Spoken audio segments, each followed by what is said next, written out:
Audio book वाङ्मय 66 युग निर्माण योजना दर्शन स्वरूप व कार्यक्रम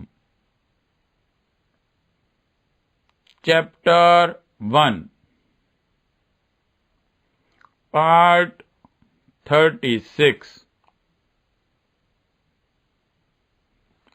पिछड़े वर्ग को आगे बढ़ाया जाए।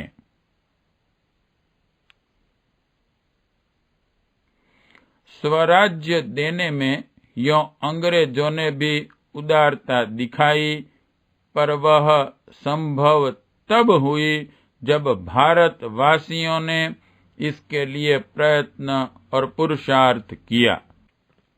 यों उचित तो यही है कि शोषक अपने कुमार्ग छोड़ें और पिछले पाप का प्रायश्चित करने के लिए जिसको जो क्षति पहुंचाई है उसकी क्षतिपूर्ति करें, पर होता ऐसा कम ही है।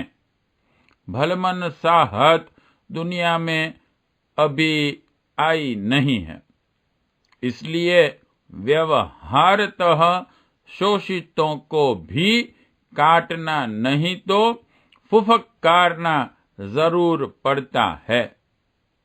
अपने अधिकारों की मांग उन्हें इस प्रकार रखनी होती है कि किसी को उसे अस्वीकार करते बन ही न पड़े।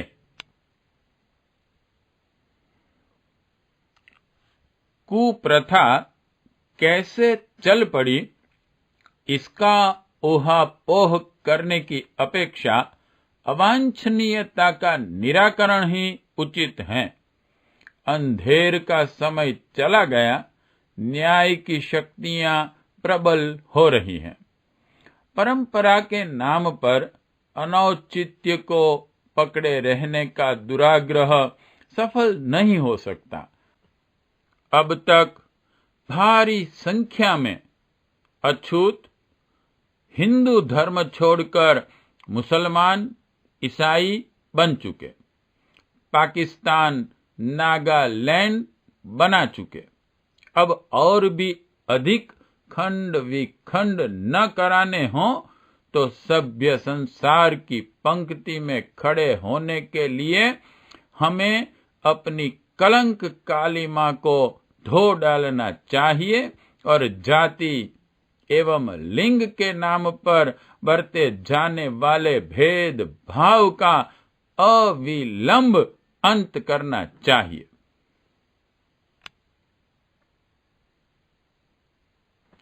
इस प्रयास में आगे सवर्ण हिंदुओं को आना चाहिए और अछूत पर लगे प्रतिबंधों को हटाकर उन्हें समान नागरिकता के अधिकार बिना मांगे ही दे देने चाहिए। एक ही धर्म के अनुयायी परस्पर हिल मिलकर एकता और समता के आधार पर न रह सके तो मानना चाहिए कि मान्यता का प्रथम पाठ भी हमने नहीं पढ़ा। अलग अलग पड़े रहने के कारण शिक्षा, सभ्यता, अर्थव्यवस्था आदि जिस जिस क्षेत्र में से पिछड़ गए हों, आगे बढ़कर हमें उनकी उस कमी को पूरा करना चाहिए। साथ ही यह भी एक तथ्य है कि इसके लिए शोषित वर्ग चुप बैठा रहे और सब कुछ शोषक स्वयं ही ठीक कर देंगे, यह आशा नहीं करनी चाहिए। उनकी ओर से भी वैसे ही प्रयास होने चाहिए जैसे अंग्रेजी शासन को हटाने के लिए भारतीयों ने किए थे। इसी प्रकार पिछड़ी जाति में से चमकदार दिख पड़ने वाली आत्माओं से युग निर्माण योजना का आग्रह है कि वे आगे आए और औसत भारतीय की तुलना में अधिक पिछड़ापन जो उनके सिर पर लद गया है उसे दूर करने के लिए भरसक प्रयत्न करें।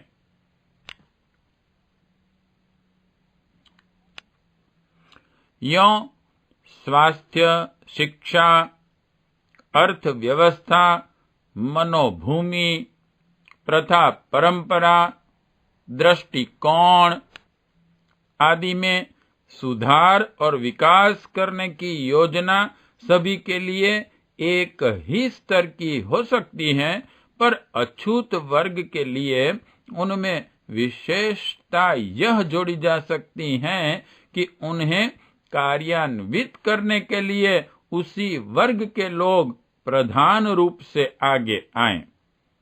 समर्थन में सहयोग दूसरों का मिलेगा, पर अग्रिम भूमिका उन्हें ही हाथ में लेनी पड़ेगी।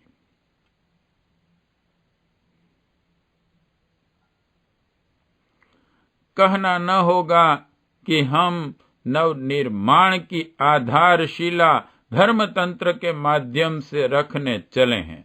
अछूत वर्ग में भी यही क्रियाकलाप चलेंगे। विशेषता यह होनी चाहिए कि उस क्षेत्र में काम करने के लिए उसी वर्ग के लोग कमान संभालें तो उत्साह दूना चौगुना उत्पन्न होगा। अपने वर्ग के व्यक्ति की बात रुचि पूर्वक सुनी जाती है। इसी तथ्य को ध्यान में रखते हुए धर्म और भाषाओं के क्षेत्र में उसी धर्म और भाषा वाले व्यक्ति को काम करने के लिए आगे किया गया है।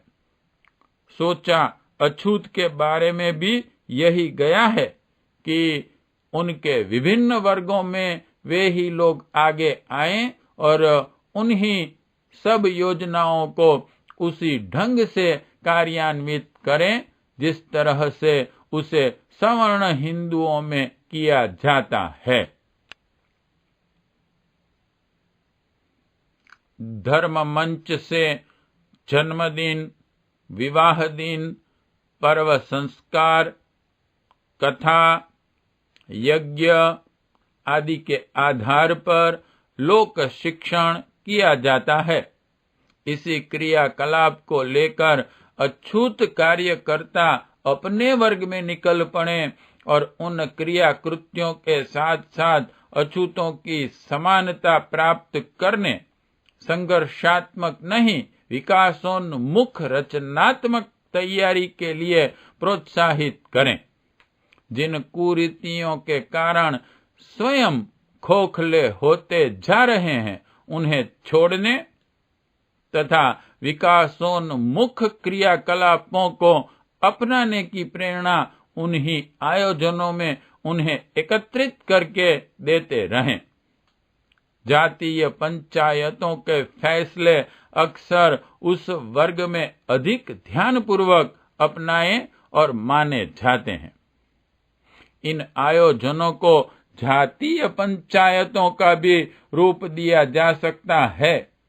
उनमें विचारशील प्रगतिशील लोगों को आगे रखा जा सकता है और सुधार की दिशा में, प्रगति की दिशा में जहां जो करना आवश्यक हो उसे सूझबूझ के साथ आरंभ कराया जा सकता है।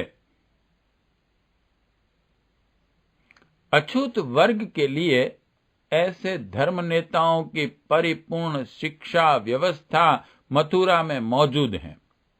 किन विशेषताओं को उन्हें अपनाना पड़ेगा और क्रियाकलाप में किस स्थिति में क्या अंतर करना पड़ेगा, यह व्यावहारिक विधि व्यवस्था क्षेत्रीय परिस्थितियों से ताल मेल बिठाकर ही बनाई जानी है।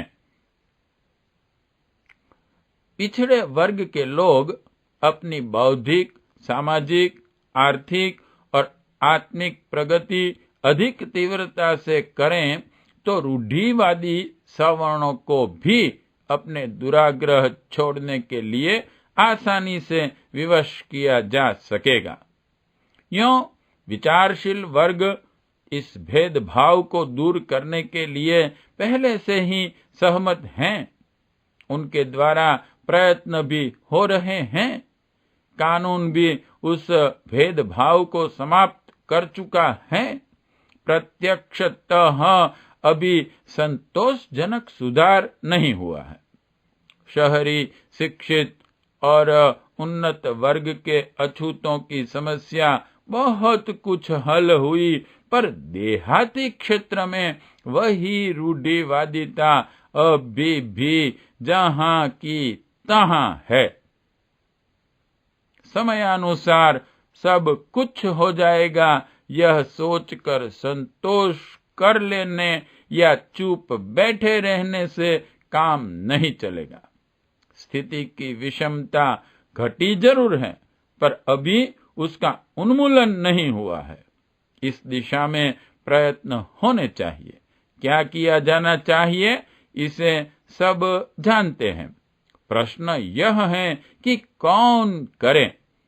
सवर्णों में उन्हें उठाने का समुचित उत्साह होता तो स्वतंत्रता प्राप्ति के बाद इन 24 वर्षों में वह जातिगत विषमता कहीं ढूंढे भी न मिलती, पर वैसा हो नहीं सका।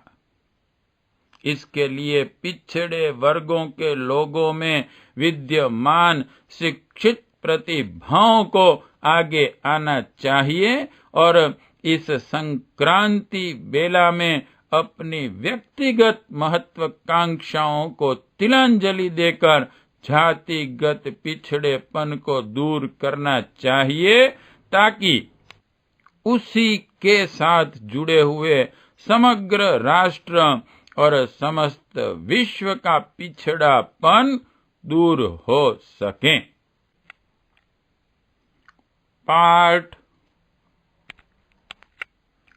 36 समाप्त।